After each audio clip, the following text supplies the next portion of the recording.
G'day, this is a quick video just to show this Amiga 500 with an external drive that's had its the drive swapped over with the Gotek. It does also come with the original drive that you can swap back in, or can be swapped back in if you want it that way. So just going to show the system all working, and then make up a couple of discs from some ADF images from the Gotek to the DFO internal drive. And the reason I like to do it this way is just to keep the Amiga original. You don't have to do any soldering switches or anything to make the external drive DFO. That stays DFO, that stays DF1. If you want to play a game, you just create a disc from an image and you've got the full original experience. So what I'm going to do is just make a couple of discs from scratch, from images. I'm just going to show the whole process, so there might be a few minutes where you've just got to sit and watch the world go by, but we'll start it up and you can see how it's done. So the first thing I'll do is I've just got this utilities disc, and these discs will all come with the machine. So we'll just start that up. There's a few different versions on the programs on here. I like to use Xcopy for formatting discs, etc. But there's another program down here called Smart Copy, which I like to use for straight ADF to disk burns. Fastem's also another good one. Depends on what ROM version you're running. This is running 1.3, so that should work fine. But I like Smart Copy for that. Anyway, the first thing I'll do is I'll just load up Xcopy and we'll just format a disk, just so you know that it's the disk drive's working okay. And we'll just format one of these, and then we'll use that same disk to burn an image. Okay, so you can see there we've got 800 meg free. This machine does have a 500k RAM expansion card in there, all ready to go. So we'll format. Now we're going to format DFO, we're not going to format DF1. And I'll just do a basic format. And this is really just to test that the disk's okay, so that when we do go to burn it, we're not going to have any problems later on. So it's doing the format and the verification. If you come up with some red sectors, look, the disk might still work if you give it a blow and format it again. But if you've got heaps of disks, if you get a red error, just toss it and format the next one. So we'll let that one run through.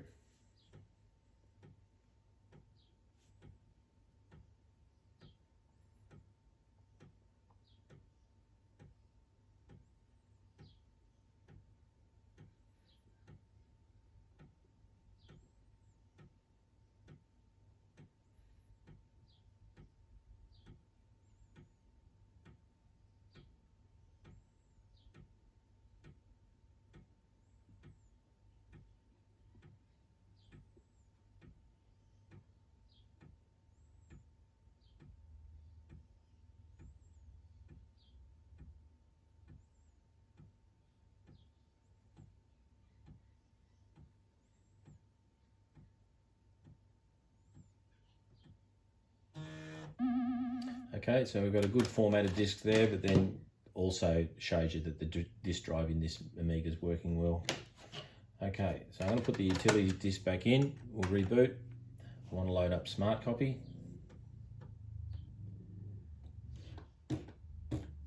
Scroll down, grab it. Now this USB will include it as well.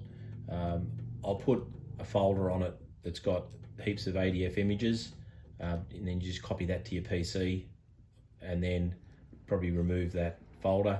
I've set this USB stick up so that it doesn't need any of the loader programs or anything like that. You just put the ADF image straight on the stick. If you've got one image, it just shows one image, which will be disk 0. This stick has got two images on it. It's got an Enigma demo and a Escape from the Planet of Robot Monsters game. So we've got two images on it. So if I press the button, it goes up to the second image, but then it repeats. If I had 3 files on it, it'd be 0, 1, and 2. But I know, and the way that you put the images on, the order that you put them on is the order that they'll be 0, 1, 2, 3. But if you're just going to use this external Gotek purely for making discs, only put 1 or 2 on at a time. It's much easier and you remember what's what. So on this particular USB, the Enigma demo's 0 and the escape game is 1. So what we're going to do is we're going to copy the Enigma demo from the Gotek to this disk. So I use Smart, so we're going from 1 to 0, remove that, leave verify on, and all the other settings are just automatic. So if I just hit copy, just give a couple of warning messages there, but now we'll just let that run. You can hear it ticking from the Gotek. So this Gotek's got the internal speaker mod or whatever they do to do that. So copying from the Gotek to the disk drive, that'll take a couple of minutes. We'll just sit and wait for that.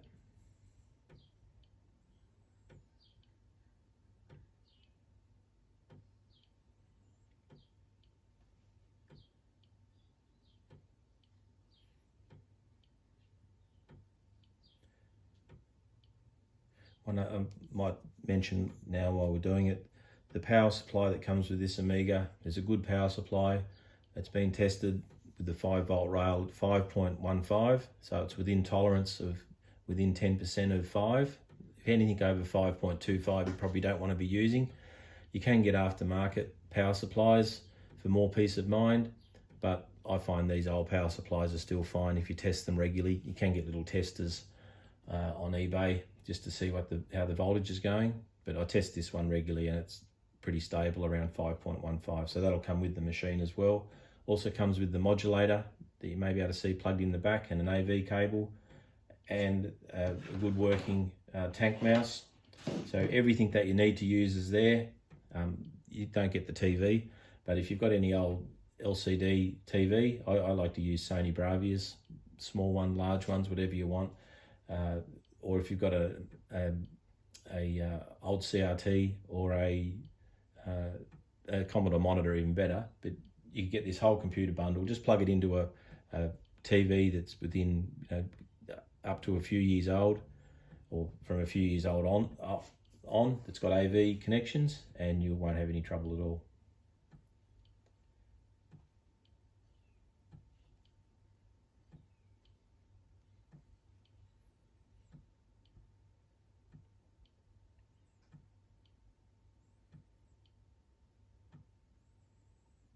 Okay, so that's the image, Amiga demo image from the USB onto that floppy.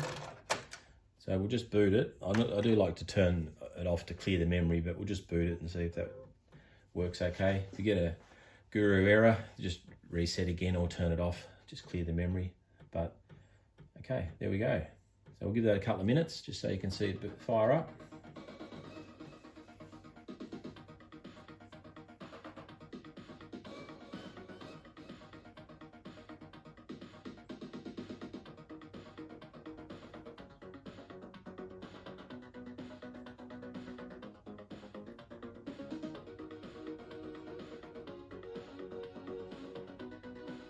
And the sound's working nicely on this machine as well.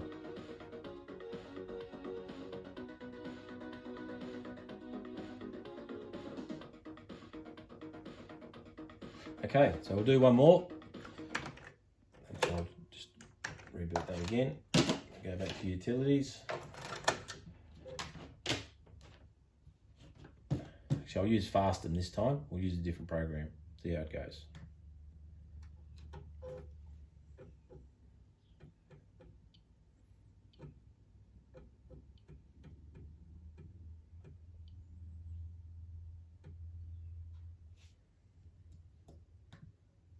Okay, I'll pop that in there. So we're looking for disk image 1 that we're going to copy, and we're going to put that onto this blank disk.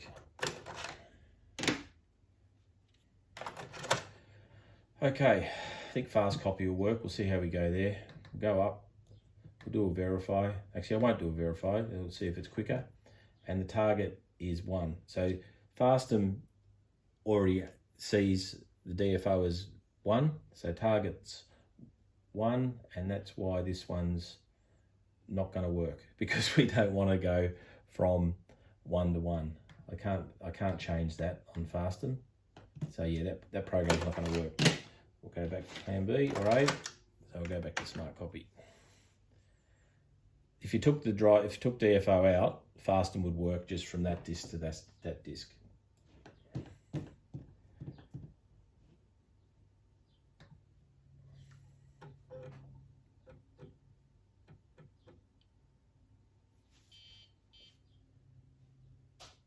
Okay, that's because we've got the drive in there and it's thinking, okay, it's getting a bit confused. So we'll just reboot that.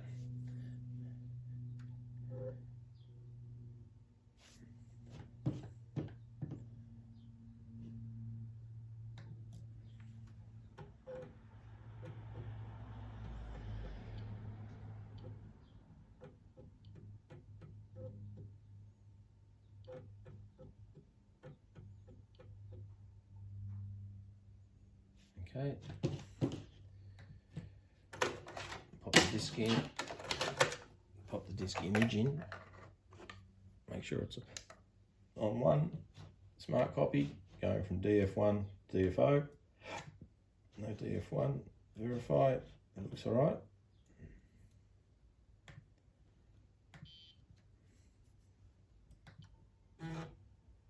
Okay, and we wait another few minutes.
Okay, all done. So we'll remove the USB stick, give it a reboot, and there we have the game firing up.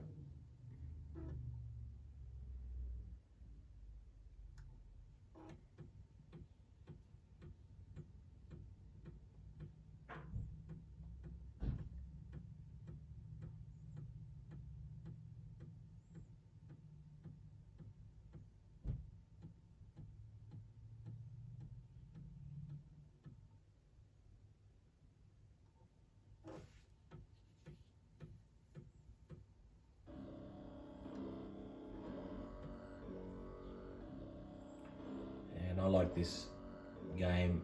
It's got a good rolling demo, and it loads off the disc every 30 seconds or so. So you can always leave it running just to make sure that everything's all going well. And it's a good way to test the machine as well. Test the sound, test the graphics, test the disk drive. Plus, the game's not too bad.